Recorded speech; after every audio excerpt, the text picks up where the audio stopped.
ITBP का वहां पर भी 90 जवान हैं जो वहां के लिए निकल गए हैं। इस तरह से सेना के जवान भी वहां से, मैंने जैसे पहले बताया कि सब लोग वहां पर पहुंच गए हैं। जो माननीय प्रधानमंत्री जी को जैसी ही खबर लगी तो हेलीकॉप्टर में मैं था, वो भी हेलीकॉप्टर में थे और उन्होंने बहुत चिंता व्यक्त की और कहा कि भाई किसी तरह की भी कोई हेल्प की जरूरत है तो आप मेरे ऑफिस में इसके लिए बात करिए। फिर दोबारा उनका फोन, जब हम लोग पूरा सर्वे करके लौट रहे थे और जोशीमठ में हम लोग पहुंचे तो फिर दोबारा उनका फोन आया और फिर उन्होंने काफी चिंता व्यक्त की है और उन्होंने कहा किसी तरह की भी कोई आवश्यकता है तो वो सहयोग भारत सरकार करेगी। अमित शाह जी का भी आया, अमित शाह जी के भी 2 बार फोन आए और अभी जब मैं देहरादून में जब मैं मीडिया यहाँ अपना जो सेंटर है उसमें पहुंचा तो महामहिम राष्ट्रपति जी भी का भी फोन आया। उन सब ने बड़ी चिंता व्यक्त की है। इसके अलावा योगी जी, उन्होंने कहा कि कोई भी सहयोग है तो हम करने के लिए तैयार हैं। बिहार के मुख्यमंत्री नीतीश कुमार जी, गुजरात के मुख्यमंत्री विजय भाई रूपाणी, सब ने सहयोग के लिए सब लोग आगे आए हैं।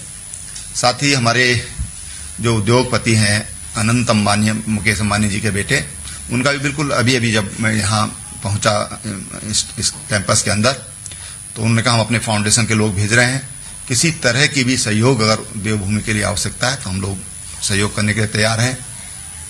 पतंजलि योगपीठ के आचार्य बालकृष्ण जी, उन्होंने कहा जितने भी कोई अनाथ बच्चे हों, कोई वो हों तो हम उनको गोद लेने के लिए योगपीठ तैयार है, उनके हम शिक्षा दीक्षा उनके लिए हम लोग तैयार हैं। और तत्काल कोई अगर आवश्यकता है तो उसके लिए उन्होंने कहा कोई भी अगर आवश्यकता वहां पर है तो हम सहयोग के लिए तैयार हैं, हम सरकार के साथ खड़े हैं।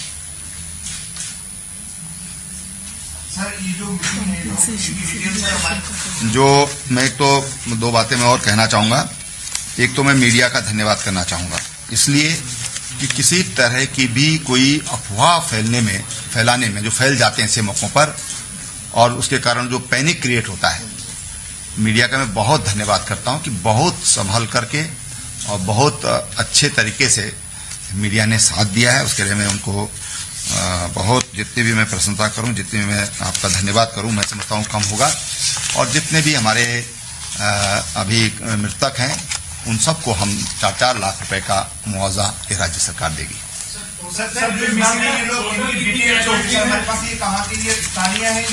देखिए, ऐसा है कि अभी स्थानीय लोगों की अभी तक जो जानकारी, अभी मैं बिल्कुल ऑथेंटिक पूरी तरह नहीं बोल सकता, लेकिन स्थानीय लोगों की 5 लोग हैं, क्योंकि वहां पर वीकली ऑफ रहता है तो स्थानीय लोग संडे को छुट्टी ले लेते हैं। स्थानीय लोग भी काम करते हैं वहां पर, लेकिन आज वो अवकाश पर थे संयोग से सबके सब लोग। तो स्थानीय लोगों की जो 5 लोग जो रेणी गांव में हुए हैं उनमें 2 लोग तो इसके अलावा पर 180 भेड़ बकरियां भी वहां पर इसमें बह गई हैं। 180, 30 एक की और 150 दूसरों की, जो अभी तक जो जानकारी मिली है। और उनके जो चरवाहे थे वो भी उसमें चले गए। 1-2 महिलाएं घास वास काट रही थी तो चली गई। तो कुल मिला के 5 की वहां पर अभी तक अपुष्ट जानकारी वहां पर उसकी है। सर, इस बात का असेसमेंट हो पाए कि हमें किस बात की जरूरत है, हमें किस चीज की जरूरत है? देखिए, वहां पर अभी जो जरूरत है वो पूरी हमारे पास उपलब्ध है। डॉक्टर्स की टीम हमारे पास है, हमारे पास रेस्क्यू के लिए हमारे पास आईटीबीपी, एसडीआरएफ, एनडीआरएफ, सेना, ये सब हमारे पास है। हेलीकॉप्टर्स हमारे पास पर्याप्त मात्रा में है, आवश्यकता पड़ने पर उनका इस्तेमाल करने की जरूरत पड़ेगी तो उसका इस्तेमाल करेंगे। जो भी उसके लिए जो एक रेस्क्यू टीम चाहिए वो हमारे पास पूरी उपलब्ध है और उसके लिए जो एक्सपर्टीज चाहिए वो हमारे पास उपलब्ध है। कुछ पता लगता है सर कि इसमें किस वजह से ये? देखिए, अभी कारण तो विशेषज्ञ का विषय है, विशेषज्ञ बता पाएंगे कि उसका कारण क्या था। लेकिन अभी सरकार का पूरा ध्यान जिन लोगों की को हम जीवन दे सकते हैं, जिनका जीवन बचा सकते हैं, सरकार का पूरा ध्यान उनकी ओर है। सर यह बताया गया कि घटना जो है ये आप बता रहे 11:20 में आपको सोशल मीडिया में मिली, 10 बजे की घटना थी, 1 घंटा 20 मिनट। देखिए अभी घटना ऐसा है कि ये घटना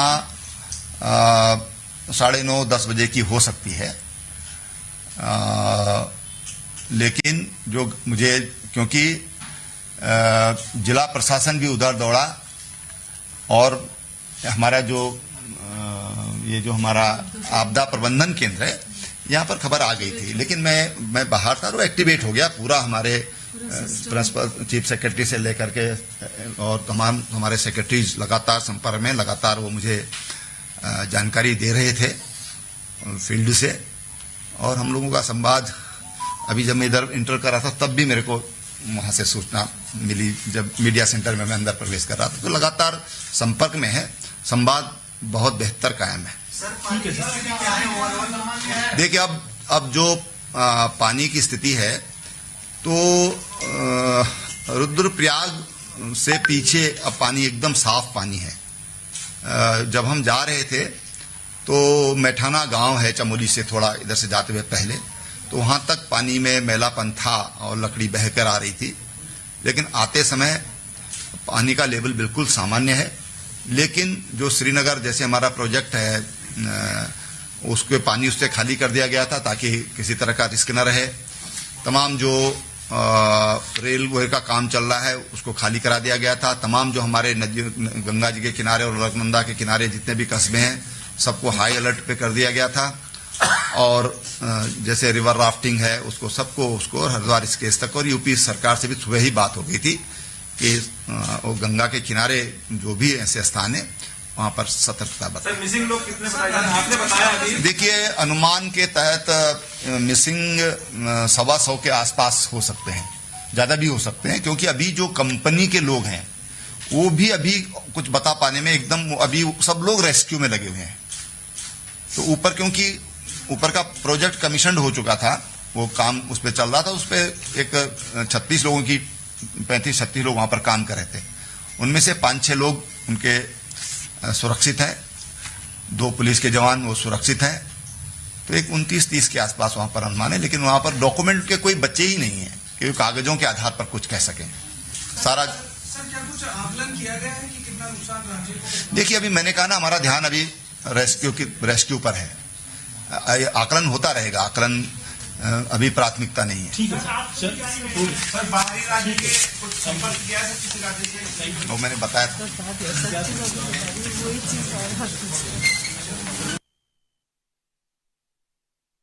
चमोली हादसे पर उत्तराखंड के सीएम त्रिवेंद्र सिंह रावत ने कहा कि खुद वो उस घटना स्थल तक पहुंचे जहां तक जाया जा सकता था एनडीआरएफ एसडीआरएफ के साथ में, और साथ ही साथ वो कह रहे हैं कि एयरफोर्स से लेकर तमाम हेलीकॉप्टर्स तक जो मदद कर सकते हैं उनको स्टैंड बाय पर रखा गया है। हालांकि राहत की बात यह है कि पहले जो स्थिति बनी थी ग्लेशियर फटने के बाद से वो निचले इलाकों तक आते आते रुद्रप्रयाग तक जानकारी है कि बहाव पानी का सामान्य नजर आ रहा है, साफ पानी नजर आ रहा है, यानी चिंता जैसी बात नहीं है। लेकिन जहां घटना घटी है वहां के लिए दुखद खबर है, कई लोगों की मौत की खबर आ रही है, और यह भी कि जिस पावर प्रोजेक्ट की बार बार बात हो रही है वहां कितने लोग काम कर रहे थे, कितने कर्मचारी थे, कितने लोग और फंसे हो सकते हैं, ऐसी कोई भी जानकारी सामने नहीं आ रही है। जितने लोग टनल के अंदर फंसे थे 15 से 16 उनको निकाला गया है, लेकिन और भी टनल हैं जहां पर लोग फंसे हो सकते हैं। फिलहाल पल पल की जानकारी वहां से जुटाई जा रही है। गंगा का जलस्तर बढ़ रहा है, जल्दी खाली करो उसे।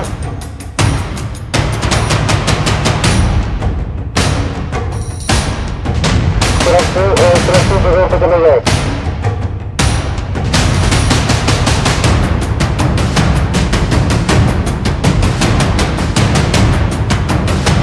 और ऊंचाई वाले स्थानों पर आ जाए।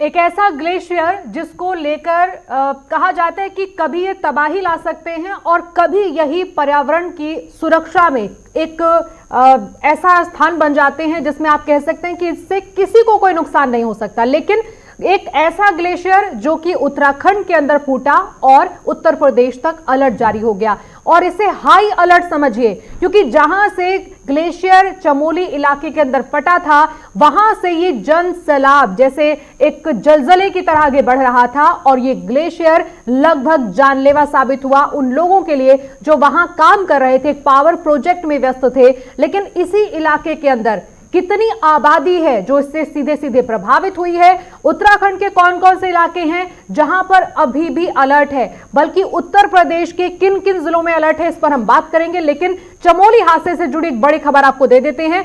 लगातार सुबह से हम आपको ये बता रहे हैं कि किस तरह उत्तराखंड के अंदर स्थिति अब पहले से बेहतर होती नजर आ रही है। चमोली हादसे पर इस समय की बड़ी अपडेट आपको दे दें। अब से कुछ देर पहले त्रिवेंद्र सिंह रावत खुद जो वहां मौके पर मौजूद थे वो भी कह रहे थे कि अभी तक कई लोगों की डेड बॉडी मिली है। एनडीआरएफ ने कंफर्म किया है कि 10 शव बरामद किए गए हैं। इसी बीच में नेशनल क्राइसिस मैनेजमेंट की बैठक हुई है और टनल में फंसे हुए एक टनल से 16 लोग बाहर निकाले गए हैं जो कि उस पावर प्रोजेक्ट के तहत काम कर रहे थे। चमोली हादसे पर एक खबर यह सामने आ रही है कि अभी भी बड़ी संख्या में लोग लापता हैं। 125 लोगों की कंफर्मेशन त्रिवेंद्र सिंह रावत खुद दे रहे थे और इससे ज्यादा भी लोग हो सकते हैं, क्योंकि अभी तक ये नहीं पता चल पा रहा है कि उस समय मौके पर कितने लोग थे। वहां आसपास कहा जा रहा है कि बिल्डिंगों को नुकसान पहुंचा है, और जैसे ये तबाही यानी धौली गंगा के अंदर बढ़ता जलस्तर आगे बढ़ा तब तक कई लोगों को नुकसान हो चुका था। आसपास के इलाकों के अंदर जब तक ये अलर्ट जाता उससे पहले ये तबाही मच चुकी थी, बल्कि कई किलोमीटर का दायरा है जो इसके कहीं ना कहीं दायरे में आया है। और इसीलिए अब मीटिंग पर मीटिंग हो रही है, और कुछ देर पहले ही त्रिवेंद्र सिंह रावत जो मौके पर गए थे उन्होंने भी सारी जानकारी दी कि इस समय जिस रफ्तार से गंगा का जल आगे बढ़ रहा है उससे किसी खतरे की आशंका नहीं, लेकिन लगातार जो तस्वीरें मौके से आ रही हैं वो तो यही बता रही हैं कि जहां ये घटना घटी है वहां पर बड़ी तबाही हुई है, बड़ा नुकसान हुआ है, और बहुत सारी ऐसी तस्वीरें हैं जो हम आपको दिखाएंगे कि स्थिति बनी क्या हुई है, क्यों उत्तर प्रदेश के अंदर हाई अलर्ट है। अलग अलग जगह से हमारे संवाददाता भी जुड़ेंगे।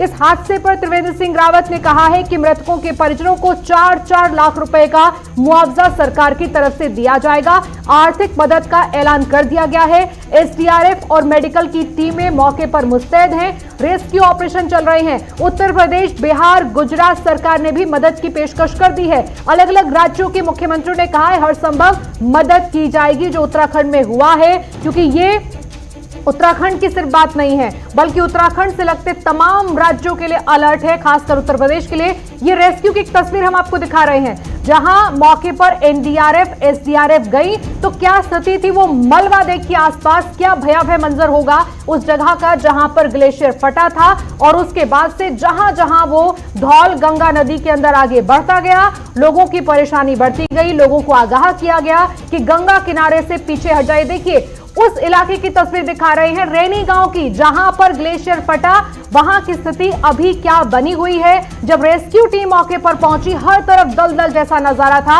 हर तरफ कीचड़ नजर आ रहा था, और ग्लेशियर जिस रफ्तार से आगे बढ़ा धौल गंगा नदी से होते हुए, वहां कुछ देर के बाद बहाव सामान्य हुआ, लेकिन तब तक काफी ज्यादा नुकसान हो चुका था। बहुत सारे घर इसकी चपेट में आए हुए बताए गए हैं, और कई लोग ऐसे हैं जिनकी जानकारी अभी तक भी किसी को नहीं मिल पाई है। आपको वो तस्वीर दिखा रहे हैं जहां पर ग्लेशियर फटने के कुछ देर बाद जब एसडीआरएफ पहुंची तो यहां से आगे बढ़ते हुए ग्लेशियर ने कैसे दलदल अपने पीछे छोड़ दी है वो तस्वीर आपको दिखा रहे हैं। कुछ एक हिस्से ऐसे हैं जहां पर मोड़ बदला, यानी जो बहाव था वो बदला, लेकिन आसपास के लोगों को आगाह कर दिया गया था कि ऐसे तमाम इलाकों से दूर हट जाएं। सोचिए जरा क्या स्थिति होगी जब ग्लेशियर फटा और धौल गंगा नदी के अंदर गिरा। उस समय भयावह तस्वीरें सामने आई थी, बेहद खतरनाक स्थिति बन गई थी, और इसीलिए बड़ी तादाद में एनडीआरएफ और एसडीआरएफ को भेजा गया, और यह भी कहा गया कि स्टैंड बाय पर रखा गया है बड़ी तादाद में टीमों को। ये देखिए यहां पहुंची जब उत्तराखंड की पुलिस और एनडीआरएफ, एसडीआरएफ कैसे रेस्क्यू ऑपरेशन की तैयारी कर रही थी। कुछ देर पहले की तस्वीर, और ये देखिए जो लोग फंसे हुए थे उन्हें कैसे निकाला गया रस्सी के सहारे। ये तमाम आपदा राहत बचाव कार्य करने वाले राहत बचाव टीम के सदस्य कैसे पहाड़ियों से नीचे उतर रहे थे और दलदल में फंसे हुए लोगों को देख रहे थे कि कैसे उन्हें रेस्क्यू किया जा सकता है। रस्सी के सहारे ऐसे ही कुछ लोगों को रेस्क्यू किया गया। बेहद खतरनाक स्थिति बनी हुई थी जिस समय ग्लेशियर फटने की खबर सामने आई। उस समय प्रशासन भी टीमों को रवाना कर रहा था, लेकिन जब तक टीमें पहुंची कहा गया कि 10 लोगों के शव निकाले गए हैं और टनल में फंसे हुए लोगों को निकालने की तस्वीरें सामने आई हैं। पहले तस्वीर हम आपको दिखा रहे हैं, जैसे जैसे दलदल में फंसने की लोगों की खबरें आ रही थी तो राहत बचाव जो टीमें थी वो रस्सी के सहारे पहुंचकर ऐसे लोगों तक पहुंच बना रही थी जिनको बचाया जा सकता हो। ये हम तस्वीर आपको दिखा रहे हैं, एक्सक्लूसिव जानकारी आप तक पहुंचा रहे हैं।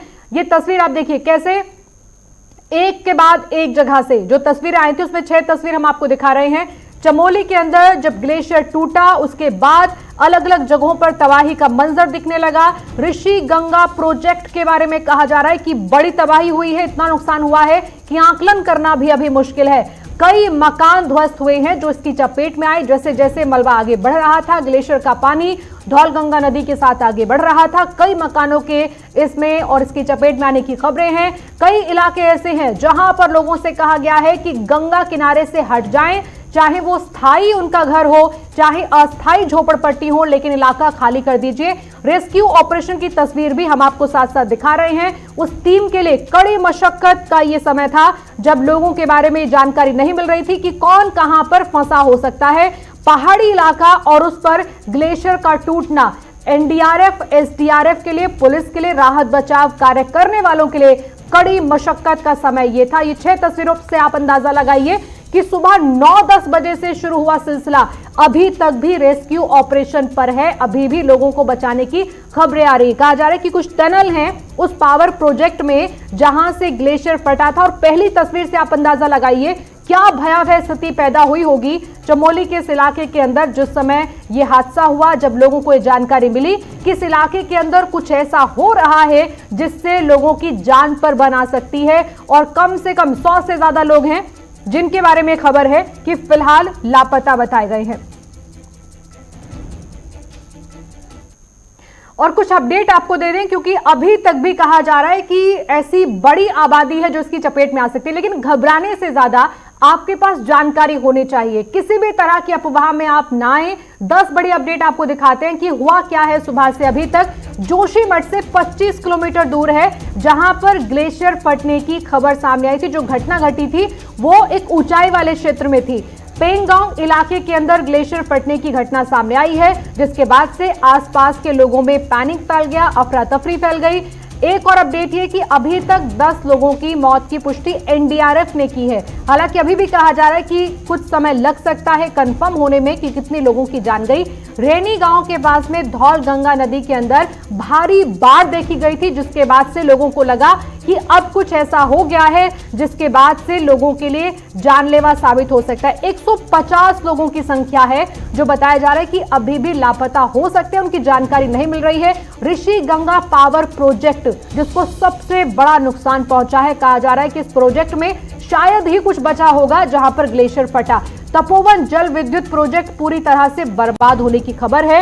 ये एक ऐसा इलाका है जहां पहले खतरा बहुत ज्यादा रहता है और वहां ग्लेशियर फटा है। तपोवन इलाके में सेना और आईटीबीपी के जवान मौके पर हैं कि अभी भी जो फंसे हुए लोग हैं उन्हें किसी तरह से बाहर निकाला जा सके। उत्तराखंड से लेकर उत्तर प्रदेश तक हाई अलर्ट रखा गया है क्योंकि किसी भी तरह का रिस्क नहीं लिया जा सकता। आशंका ये है कि नदी के किनारे जो लोग हैं उनको हटने के निर्देश इसलिए दिए गए हैं कि किसी भी वक्त अगर गंगा नदी में जल स्तर बढ़ता है तो किसी को नुकसान ना पहुंचे। हालांकि प्रशासन मुस्तैदी से काम कर रहा है लेकिन कोई भी स्थिति ऐसी पैदा ना हो जिससे बाद में मुश्किलें आए, इसीलिए तमाम लोग ऐसे हैं जिनको हटने के लिए गंगा किनारे से कह दिया गया है। तो ये इस समय अपडेट हम आप तक पहुंचा रहे हैं। आप सोचिए जरा, अगर लोगों के मन में आज ये डर है तो उसके पीछे उत्तराखंड में हुई पुरानी तबाही की तस्वीरें भी लोगों को याद आती है। लेकिन आज जब लोगों ने अपनी आंखों से चमोली के अंदर इस हादसे को देखा तो सोचिए जरा क्या स्थिति होगी। वो तस्वीर आपको दिखाते हैं जिसमें लोगों ने कौन गया?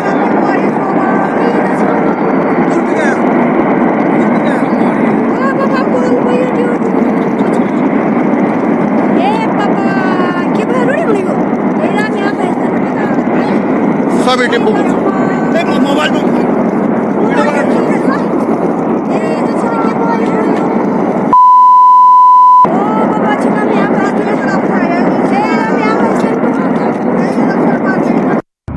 मित्रों, इस समय मैं तपोवन हूँ। इस समय बहुत खतरनाक यहाँ से ऊपर से कोई तार टूटा हुआ है, जो इस समय इस नदी को क्या बोलते हैं, विष्णुपुरी धौली गंगा जो है तबाही मचा रही है। पूरा भयंकर तरह से तबाही मच रही है। इसलिए ये देखिए, ये नदी जो है धौली गंगा ने यहाँ पे बहुत भयंकर तबाही मचानी शुरू कर दी है। कृपया सभी लोग जितने हैं पूरा तरह से तबाही मचती हुई समय जो तपोवन के ठीक नीचे जो बैराज बन रहा है वो पूरा टूट गया। नदी किनारे लोग हैं, वो कहते हैं सुरक्षित स्थानों पर जाएं। जितने भी लोग ये देख रहे हैं, इस समय तबाही मच रही है पूरा।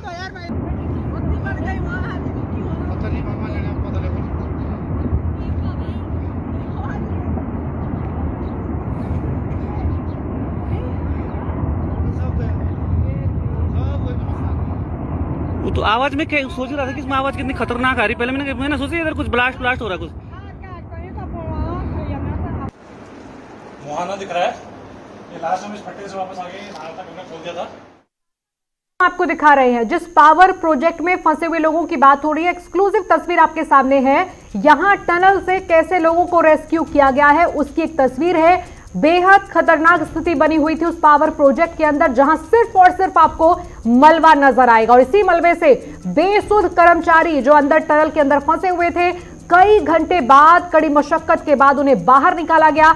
आसपास दूर दूर तक उस तबाही के निशान नजर आ रहे हैं जो ग्लेशियर फटने के बाद से वहां पैदा हुई।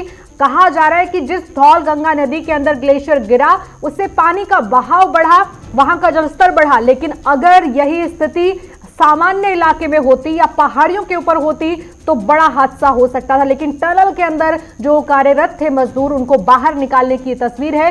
कई घंटे तक इसी टनल के अंदर रहने को मजबूर थे, बाहर की स्थिति से अनजान थे। लेकिन ऐसी कई टनल बताई जा रही हैं चमोली के अंदर जहां यह कार्य चल रहा था कि वहां पर एक के बाद एक टनल में अब एनडीआरएफ की टीमें रेस्क्यू का काम कर रही हैं, लोगों को बाहर निकाल रही हैं। कई घंटे से फंसे हुए इन लोगों की हालत बेहद खराब है। हालांकि यही वो लोग हैं जो जानकारी दे सकते हैं कि आखिर एक समय पर इसी पावर प्रोजेक्ट में कितनी बड़ी तादाद में कर्मचारी काम कर रहे हो सकते हैं। लेकिन फिलहाल ये कुछ भी कहने की स्थिति में नहीं है। जिस तरह से बेसुध हालत में उन्हें टनल से बाहर निकाला गया है, कई घंटे के बाद इस ऑपरेशन को अंजाम दिया गया जिसमें रेस्क्यू हुए लोगों की हालत खराब है इस समय। लेकिन फिलहाल प्रशासन कह रहा है कि ऐसे तमाम लोगों को मेडिकल टीमें इस समय हेल्प कर रही हैं, मदद कर रही हैं जिनको रेस्क्यू किया गया है। एनडीआरएफ है, एसडीआरएफ है, मेडिकल की टीम है, प्रशासनिक अमला भी।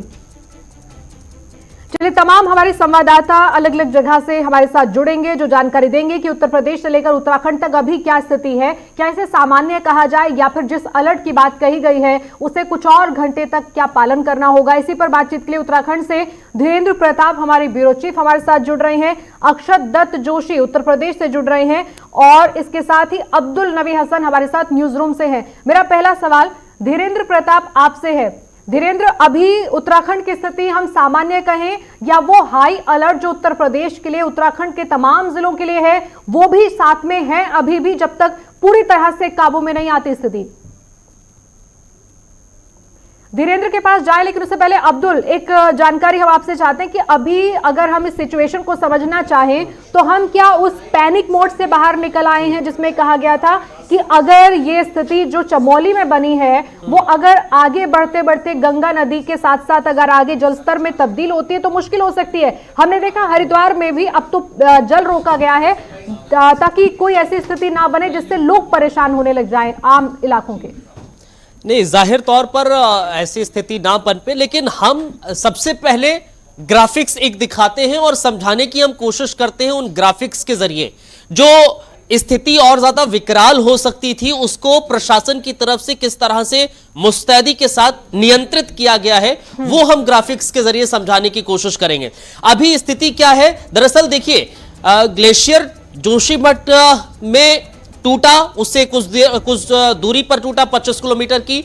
श्रीगंगा डैम से दरअसल पानी खोला गया और उसके बाद क्या हुआ, श्रीनगर और ऋषिकेश में पानी पर काबू करने का प्रशासन की तरफ से प्लान तैयार किया गया। यह प्लान क्यों तैयार किया गया था? ताकि स्थिति नियंत्रण में रह सके, अनियंत्रित ना रहे। और यही कारण है कि श्रीनगर और ऋषिकेश तक पानी ज्यादा ना हो जाए, उसको कैसे प्लानिंग के जरिए रोका जाए, उस तरह की प्रशासन की तरफ से प्लानिंग की गई। अब यह समझिए जरा, जोशीमठ से ऋषिकेश तक की दूरी आखिर कितनी हो सकती है, कितनी होगी, प्रशासन ने कैसे इंतजाम किए? समझिए, जोशीमठ सबसे पहले जहां पर ग्लेशियर टूटा, उसके बाद दरअसल चमोली आता है, चमोली के बाद कर्णप्रयाग आता है, फिर रुद्रप्रयाग आता है और फिर श्रीनगर आता है। हमने आपको दिखाया जोशीमठ से रुद्रप्रयाग और श्रीनगर। अगर जोशीमठ से श्रीनगर तक का दूरी का जिक्र करें तो तकरीबन 150 किलोमीटर की दूरी होती है। यानी कि आप समझिए, श्रीनगर में भी पानी को रोकने के लिए पूरी तरीके से प्लान तैयार किया गया। श्रीनगर के बाद देवप्रयाग आता है और उसके बाद ऋषिकेश आता है। अब श्रीनगर से और ऋषिकेश की हम दूरी समझें तो तकरीबन 100 किलोमीटर की दूरी होती है। मतलब साफ समझिए, जोशीमठ जहां ग्लेशियर टूटा और वहां से लगातार पानी बहता नजर आ रहा था और ऋषिकेश तक जाने की आशंका जताई जा रही थी श्रीनगर होते होते, तो जोशीमठ से ऋषिकेश तक की तकरीबन 250 किलोमीटर की दूरी थी। हालांकि प्रशासन की तरफ से मुस्तैदी दिखाई गई और बीच में ही इसको नियंत्रित किया गया, पानी को रोका गया। कुछ देर पहले मैं तस्वीरें देख रहा था और टिहरी वो डैम की तस्वीरें थी जहां पर बाकायदा प्रशासन की तरफ से टिहरी डैम पर ही पानी को रोका गया। तो ये अपने आप में ही समझने वाली बात है प्रियंका कि 250 किलोमीटर की दूरी थी और जोशीमठ से ऋषिकेश तक। तो ऐसे में इस जो पानी अनियंत्रित होकर बह रहा था उसको नियंत्रण करना था, सीमित करना था और प्रशासन ने उसको काम किया है। प्रशासन बड़ी मुस्तैदी से एक्टिव नजर आया। वो उत्तराखंड से लेकर उत्तर प्रदेश तक दिखा और प्रधानमंत्री नरेंद्र मोदी ने भी यही चीजें जाहिर की थी हमसे कुछ देर पहले कि हम सब तैयारियां लेकर चलें ताकि ये नुकसान आगे ना बढ़े। धीरेन्द्र प्रताप हमारे साथ जुड़ गए। धीरेन्द्र, इससे पहले भी कुछ साल पहले ऐसा हुआ था जब हमने ये कहा था और लोगों ने ये समझा था कि ऐसी चीजों पर शायद किसी का काबू नहीं है। आज जो हालात जहां पर बने, जहां पर ग्लेशियर फटा, वहां से अभी तक क्या कोई आंकलन सामने आया है कि कितनी बड़ी आबादी इसकी चपेट में हो सकती है? क्योंकि प्रभावित एरिया काफी ज्यादा बड़ा है। क्या अभी तक आपके पास जानकारी है इसको लेकर? बिल्कुल, देखिए प्रियंका, मैं बता दूं, जो आप बात कर रही हैं 3 साल पहले जिस तरह से केदारनाथ में आपदा आई, शायद उसका एक सबक है। आज जब इतनी बड़ी तबाही आई उसको इतने अच्छे ढंग से उससे निपट लिया गया, उसको एक सीमा से ज्यादा बाहर नहीं जाने दिया गया। अभी कुछ देर पहले मुख्यमंत्री यहाँ से लाइव थे, मैं अभी उनके मुख्यमंत्री सचिवालय के मीडिया सेंटर में ही खड़ा हूँ जहाँ से भी मुख्यमंत्री सारी जानकारी मीडिया को दे करके हटे हैं। कुछ मिनट पहले उन्होंने बताया कि किस तरह से जब उनको सूचना मिली, हालांकि सूचना उनको सोशल मीडिया से मिली, लेकिन मुख्यमंत्री कहीं बाहर थे और जैसे ही आपदा विभाग को इसकी जानकारी मिली, जो मुख्य सचिव है राज्य के ओम प्रकाश जी, जो अतिरिक्त मुख्य सचिव हैं और राधा रतूड़ी जी, इन सब ने इसका एक प्लान तैयार किया कि वास्तव में ऐसी अगर आपदा आई है तो इसे किस तरह से निपटा जाए।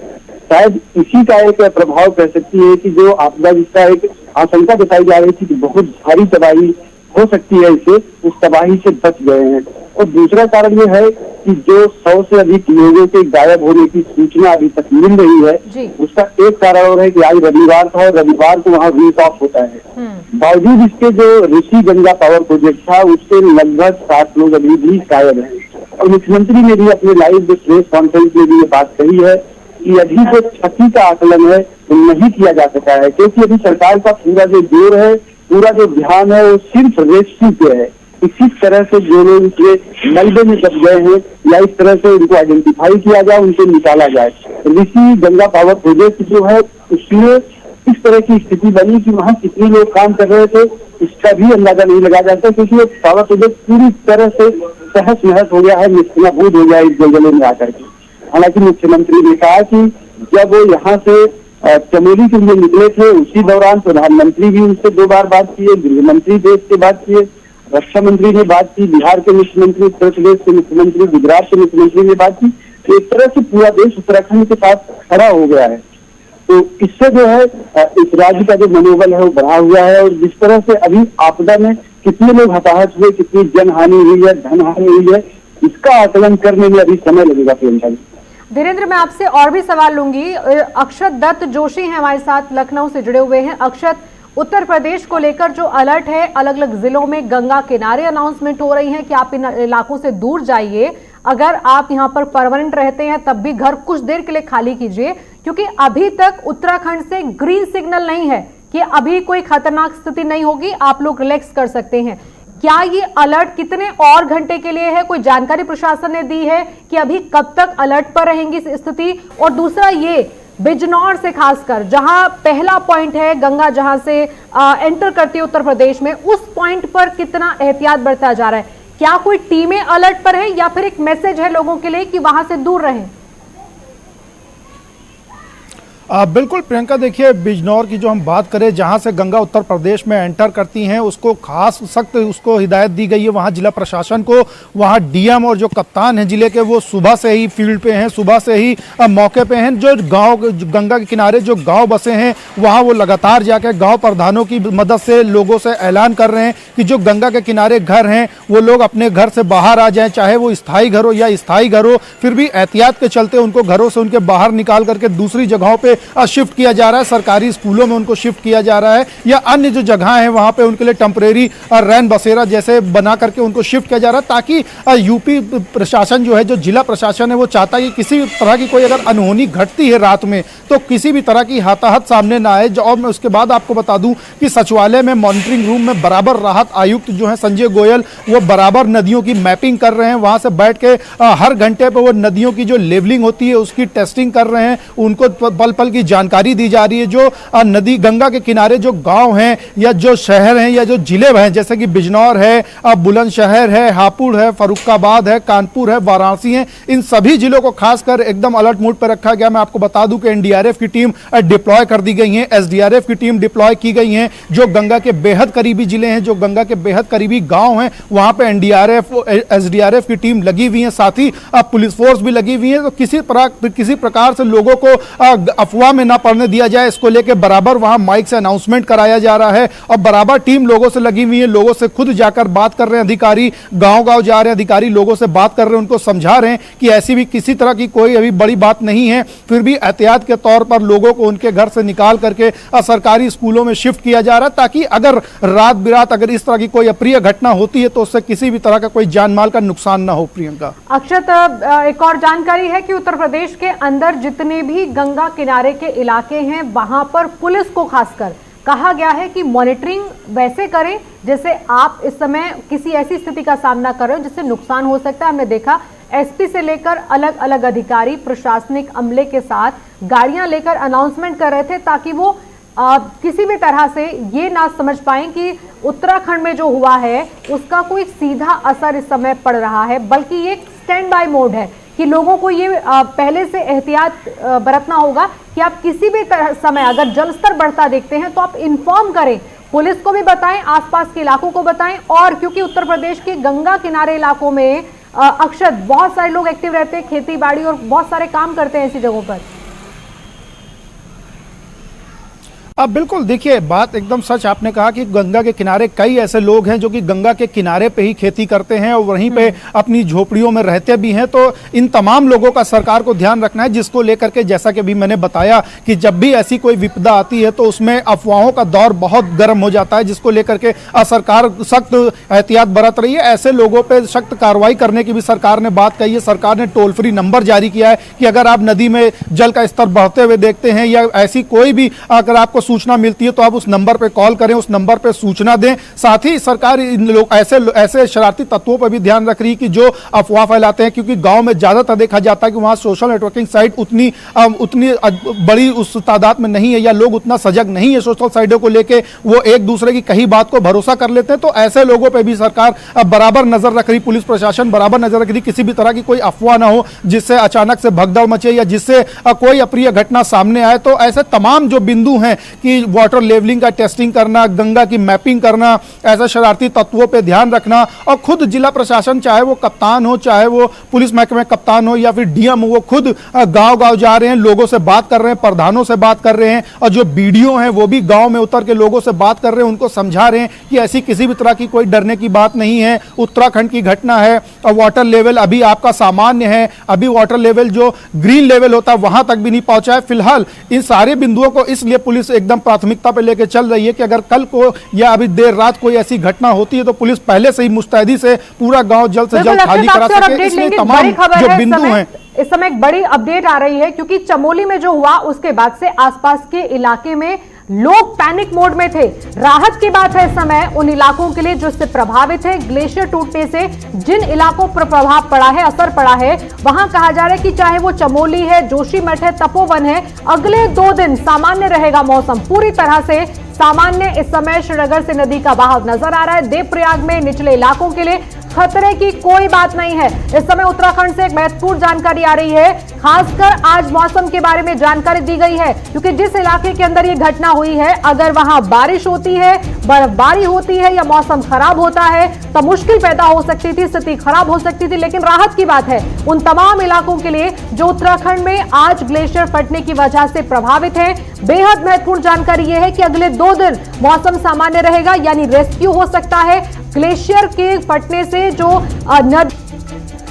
अब जरा सोचिए, उत्तराखंड के साथ साथ अब उत्तर प्रदेश के जिन इलाकों में अलर्ट है उनकी जानकारी आपको दे दें। खासकर बिजनौर, कन्नौज, फतेहगढ़ जिला, प्रयागराज, कानपुर, मिर्जापुर, गढ़मुक्तेश्वर, गाजीपुर के साथ साथ वाराणसी, इन इलाकों के अंदर गंगा किनारे आबादी बसती है इन इलाकों में, इसलिए वहां खासकर मैसेज दिया गया है, पुलिस अधिकारियों को निर्देश दिया गया है कि आप लोग पूरी स्थिति पर नजर बनाकर रखिए, लोगों को समझाइए जलस्तर बढ़ता है तो सावधान रहना है और गंगा के आसपास किनारों पर नहीं दिखना है।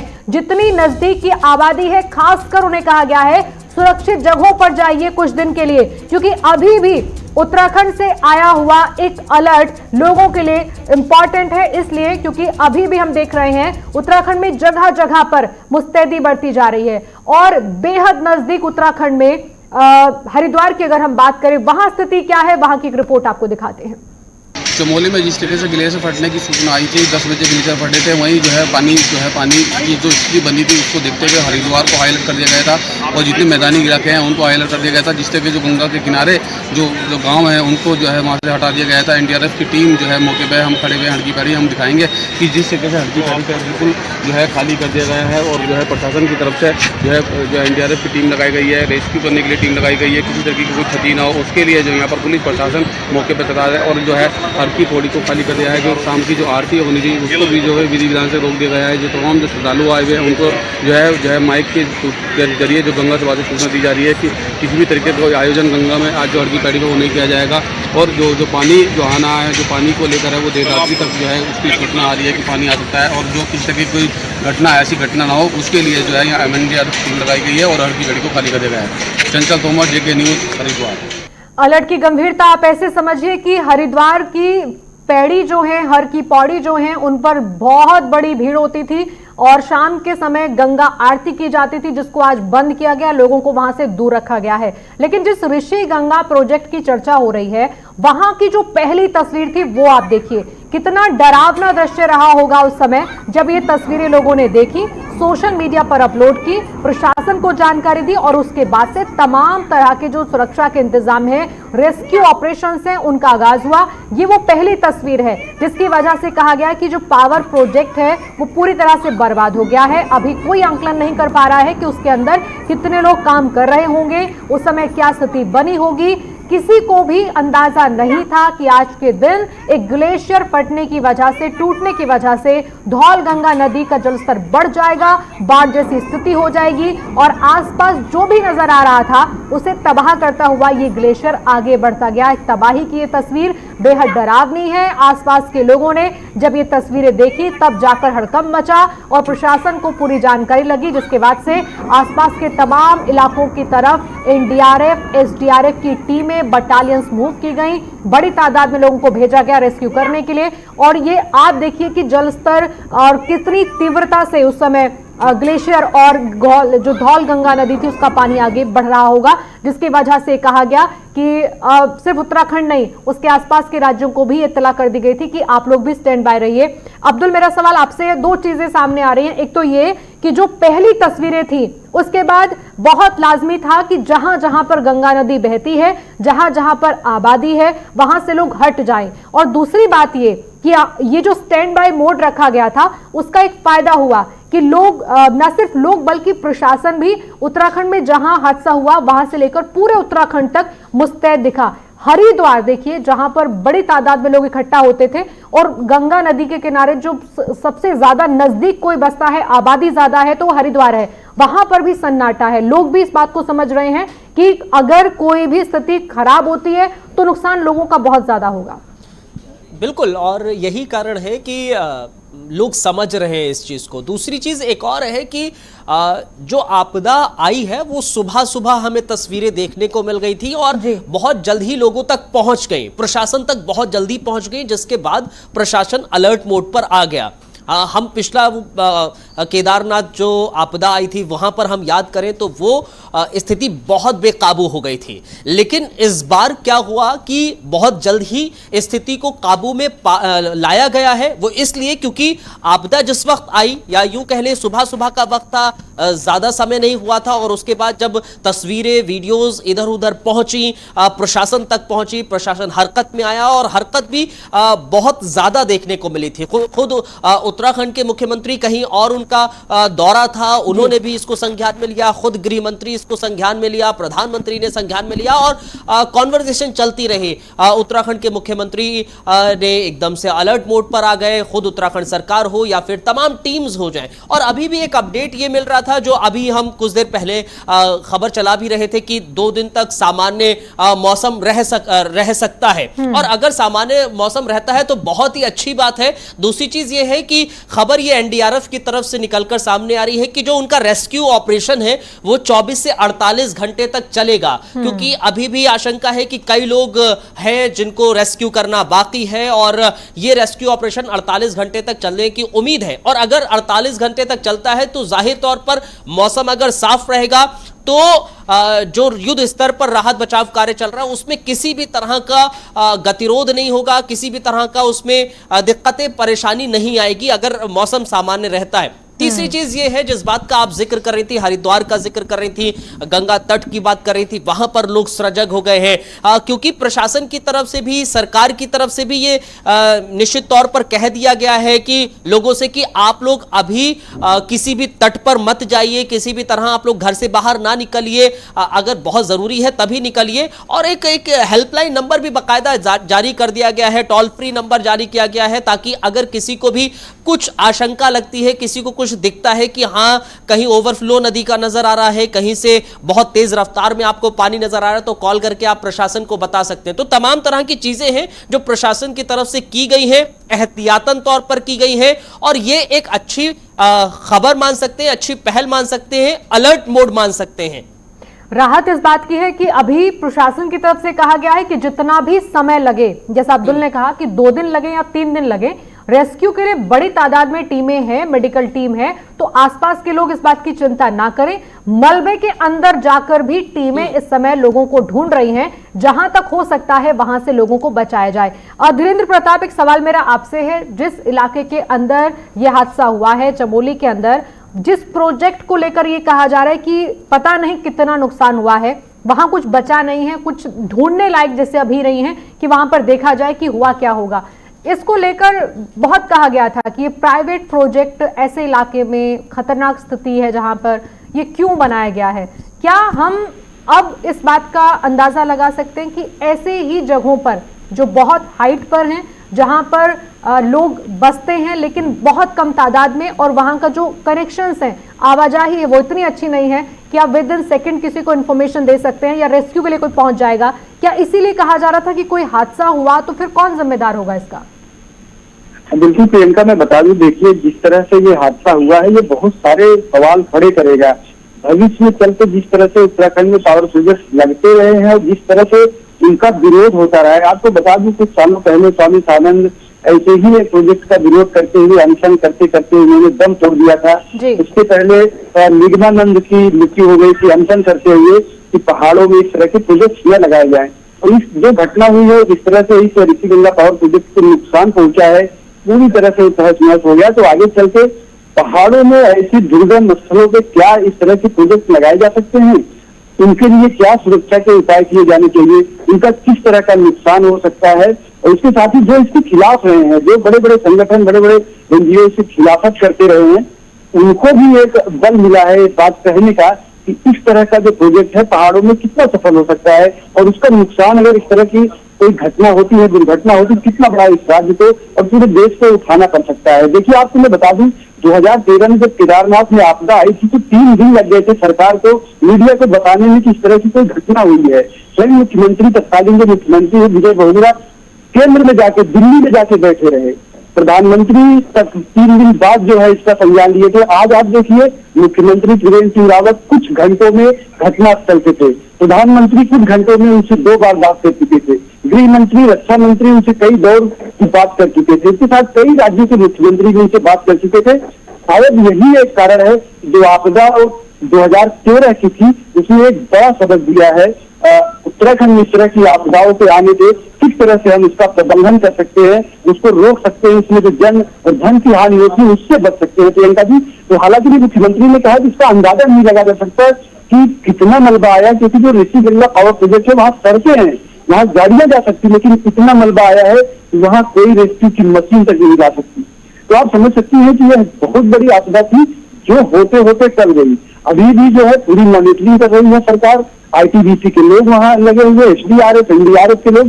वीरेंद्र पाटिल की बहुत बड़ी खबर सामने आ रही, नेपाली झील फटने की संभावना को लेकर एक बड़ा अलर्ट जारी किया गया है। इस समय एक और बड़ी खबर आपको दे दें, नेपाल प्रशासन ने बाकायदा पत्र भेजा है, उत्तर प्रदेश प्रशासन को अलर्ट किया है। खीरी जिला प्रशासन को यह पत्र भेजा गया है जिसमें जानकारी दी गई है कि उत्तराखंड के पिथौरागढ़ से सटी हुई नेपाली महाकाली नदी की झील फटने की संभावना है। अधिकारियों ने पत्र जैसे मिला है उसके बाद से आगे जानकारी दी है। तमाम अधिकारियों को पत्र भेजा गया है, संबंधित विभागों को सूचित किया गया है। ये अलर्ट है नेपाली झील को लेकर, जिसमें कहा जा रहा है कि इस समय आशंका जाहिर की जा रही है कि कहीं कोई स्थिति खराब ना हो जाए, नुकसान जैसी स्थिति ना हो। पलिया शारदा नदी से जो सटे हुए इलाके हैं उनको लेकर खास करके अलर्ट है। नेपाल प्रशासन ने ये संभावना जाहिर की है कि कोई नुकसान ना हो, इसके लिए अलर्ट हो जाए। खीरी जिला प्रशासन को सीधा व्हाट्सएप पर पत्र भेजा गया है। कमल मिश्रा इस समय हमारे संवाददाता लखीम खीरी से जुड़ रहे हैं इस समय ज्यादा जानकारी के लिए। क्या अपडेट है खीरी प्रशासन को ये जो लेटर भेजा गया है कमल, क्या इसका मकसद है? क्या किसी तरह की कोई आशंका वहां पर है या फिर ये स्टैंड बाय मोड है जो हम उत्तर प्रदेश में देख रहे हैं?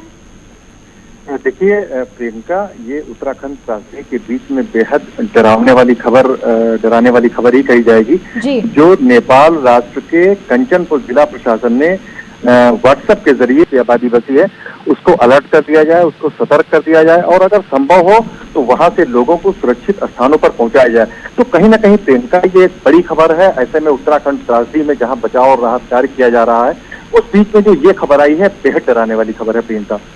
अभी लखीमपुर खीरी की तरफ से जो प्रशासन है खीरी, उसने कुछ जवाब दिया है इस मसले पर कि क्या कर रहा है प्रशासन इस समय इस लेटर के बाद से? देखिए, अपर जिलाधिकारी अरुण कुमार सिंह का साफ तौर पर कहना है कि उन्होंने पत्र मिलने के बाद कमल, एक और जानकारी हम आपसे चाहते हैं इस पूरे मामले में। जो लेटर पहुंचा भी है उसमें ये कहा गया है कि उत्तराखंड के पिथौरागढ़ की सीमा से लगने वाले नेपाल के दारचूला में महाकाली नदी पर किसी भी समय फटने के संबंध में ये अलर्ट है। कोई ऐसी चीज जाहिर नहीं की गई है कि स्थिति कैसे बनी होगी। देखिए प्रियंका, जो ये महाकाली नदी है ये पिथौरागढ़ से जो नेपाल की सीमा है वहां पर ये बहती है और कहा जा रहा है, जो हमारे अपने सूत्र हैं उनके द्वारा बताया जा रहा है कि महाकाली नदी पर जो झील है यहाँ बड़ी संख्या में काफी बड़ा एक बर्फ का एक चट्टान बना हुआ है और जिसमें दरारें पड़ने लगी हैं।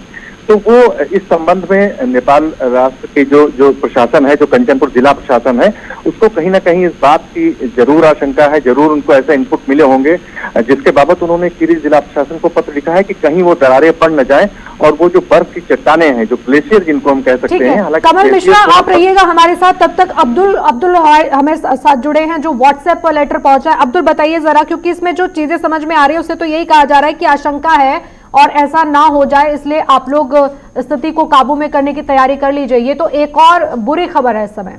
जी प्रियंका, देखिए इस समय मेरे पास व्हाट्सएप पर जो लेटर आया है हमारे पास भी आ गया है और इस में जिस बात का आप जिक्र कर रही हैं मैं एक बार पूरा ये लेटर जो है वो पढ़कर सुनाना चाहूंगा, बताना चाहूंगा। जाहिर तौर पर चिंता की लकीरें ये जरूर खींचता है। इसमें बाकायदा लिखा गया है, कृपया उपयुक्त विषय जिला प्रशासन कार्यालय कंचनपुर नेपाल राष्ट्र, इसको ब्रैकेट में लिखा गया है कि व्हाट्सएप के माध्यम से प्राप्त पत्र संख्या, आप पत्र संख्या भी इन्होंने लिखी है 07778 के संलग्न सूचना का संदर्भ ग्रहण करने का कष्ट करें, जिसके जरिए उत्तराखंड राज्य के जनपद पिथौरागढ़ की सीमा से लगने वाले नेपाल के धारचूला में स्थित महाकाली नदी पर बनी झील के किसी भी समय फटने के संबंध में अलर्ट जारी किया गया है। अलर्ट जारी करते हुए महाकाल नदी, जिसको ब्रैकेट में शारदा नदी भी कहा जाता है, वो लिखा गया है बाकायदा। महाकाल नदी ब्रैकेट में शारदा नदी के किनारे बसी आबादी और नदी में कार्य कर रहे लोगों को सतर्क रहने विषय अवगत कराया गया है। अतः जिला प्रशासन कार्यालय कंचनपुर नेपाल राष्ट्र के द्वारा जारी अलर्ट के क्रम में आपसे अपेक्षित है कि जनपद लखीमपुर खीरी क्षेत्र अंतर्गत शारदा नदी के किनारे स्थित समस्त ग्रामों में स्वयं के स्तर से अलर्ट जारी कर ग्रामवासियों को प्राप्त अलर्ट के संबंध में अवगत करते हुए आवश्यक प्रभावी कार्यवाही का सुनिश्चित करें। इस लेटर के जरिए हम ये समझ सकते हैं कि जो अलर्ट मोड पर अब उत्तर प्रदेश का प्रशासन भी है और जो शारदा नदी है यानी कि महाकाली नदी, उसके जो आसपास का एरिया है वहां के लोगों को अवगत किया गया है, अलर्ट किया गया है कि आप लोग कृपया करके यहां ना तट पर ना पहुंचे, आसपास ना पहुंचे, क्योंकि जो स्थिति आज बनी है चमोली में उसको लेकर ये अलर्ट मोड है। और ये कार्यालय जिला अधिकारी खीरी को यह पत्र जारी किया गया है। ये अपने आप में ही समझने वाली प्रियंका बात है जो व्हाट्सएप के जरिए हमारे पास आ गया, जिसमें बाकायदा अपर जिला अधिकारी जनपद खीरी के हस्ताक्षर हैं। अरुण कुमार सिंह जो अपर जिला अधिकारी हैं जनपद खीरी के, उनके हस्ताक्षर हैं।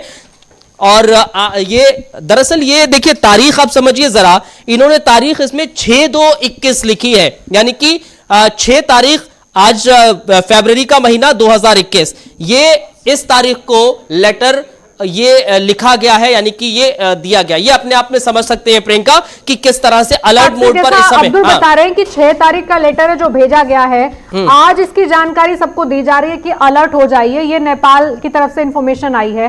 क्या ये उत्तराखंड में जो हुआ है उसके बाद से हम देख रहे हैं कि खबर सामने आ रही है और बाहर जाहिर किया गया इसको?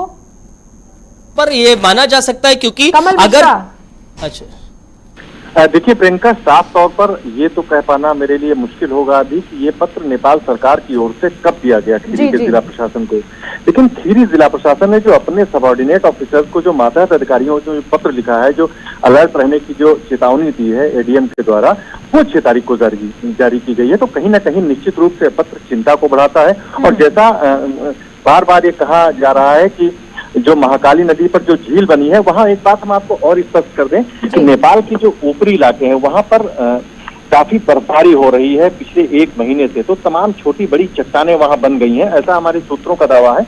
और कमोबेश यही स्थिति झील के आसपास की बताई जा रही है। जो महाकाली नदी पर जो झील है वहां भी तमाम चट्टानें हैं और उनमें कहीं ना कहीं दरारें पड़नी शुरू हो गई हैं।